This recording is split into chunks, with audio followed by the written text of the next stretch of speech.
ধর্মপ্রাণ হাজীদের পদাচারণায় মুখরিত পবিত্র নগরী মক্কা। মহান আল্লাহর দরবারে হাজির হতে পেরে আবেগ ও আনন্দের কমতি নেই হজযাত্রীদের মনে। অনেকের কাছে এ যেন স্বপ্নের মতো।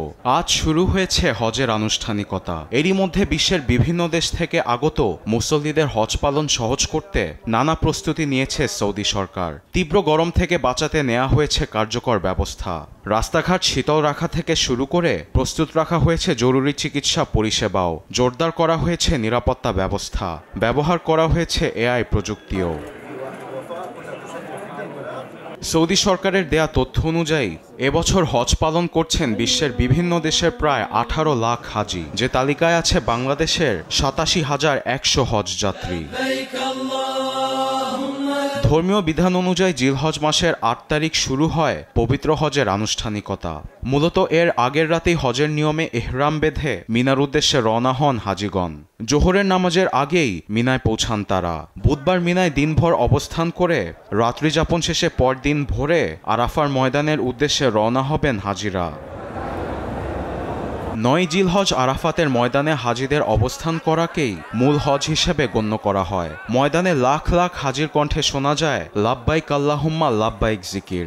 দিনভর নানা ইবাদতে মগ্ন থেকে সন্ধ্যা পর্যন্ত সেখানে অবস্থান করবেন হাজিরা। সন্ধ্যার পরপরই মুজদালিফার উদ্দেশ্যে রওনা দেবেন তারা। সেখানেই খোলা আকাশের নিচে রাত্রি যাপন করবেন। মুজদালিফা থেকেই শয়তানকে মারার জন্য পাথর সংগ্রহ করবেন হাজিরা। 10 জিলহজ ঈদুল আজহার দিন ফজরের নামাজের পর মুজদালিফা থেকে আবার মিনায় এসে জামারাহতে শয়তানকে 60টি পাথর নিক্ষেপ শেষে পশু কুরবানি দিয়ে মাথা মুন্ডন করবেন পুরুষরা। নারীরা চুলের একটি নির্দিষ্ট অংশ কাটবেন।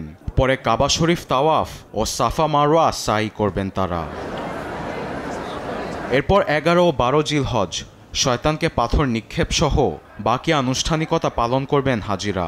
মক্কা ত্যাগ করার আগে হাজিরা কাবাতে বিদায়ী তাওয়াফ করবেন। এর মাধ্যমেই শেষ হবে লাখো মুসল্লির পবিত্র হজের কার্যক্রম। আরবেদ আফসার, নিউজ ডেস্ক, দেশ টিভি।